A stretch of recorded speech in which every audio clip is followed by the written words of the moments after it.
पालकमंत्री उदय सामंत हडपसर येथे एका कार्यक्रमानिमित्त आले असता त्यांनी माध्यमांशी संवाद साधला। यावेळी त्यांनी उद्धव ठाकरे गटाने सुप्रीम कोर्टात दाखल केलेल्या याचिकेवर, स्थानिक स्वराज्य संस्थांच्या निवडणुकींवर होणाऱ्या परिणामांवर तसंच मंत्रिमंडळ फेरबदलावर आपली भूमिका मांडली आहे। उदय सामंत म्हणाले, उद्धव ठाकरे यांच्या वकिलांनी सुप्रीम कोर्टात सुनावणी लवकर व्हावी यासाठी याचिका दाखल केली होती, मात्र सुप्रीम कोर्टाने ती फेटाळली आहे। हे प्रकरण सुप्रीम कोर्टात सुरू आहे हे महाराष्ट्रातील जनतेला माहिती आहे।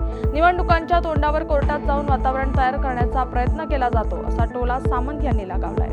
सुप्रीम कोर्टामध्ये हे प्रकरण चालू आहे, आपल्या सगळ्यांना ज्ञात आहे, महाराष्ट्राच्या जनतेला देखील ज्ञात आहे। सुप्रीम कोर्टानं काय सांगितलं हे देखील आपल्याला माहिती आहे, परंतु निवडणुकीच्या तोंडाला अशा पद्धतीचं सुप्रीम कोर्टामध्ये जाऊन एक वेगळ्या पद्धतीचं वातावरण तयार करण्याचा कायमस्वरूपी युपीचा हा प्रयत्न राहिला आहे। तर आपल्याकडनंच कळलं की ती याचिका देखील त्याची दखल घेतलेली नाही सर्वोच्च न्यायालयानं। शेवटी अशा पद्धतीचं वातावरण तयार करण्यामध्ये सगळे लोक बाहेर आहेत आणि आमचा सुप्रीम कोर्टावर विश्वास आहे। ज्यावेळी सुप्रीम कोर्टाची तारीख लागेल, आमची भूमिका आम्ही सुप्रीम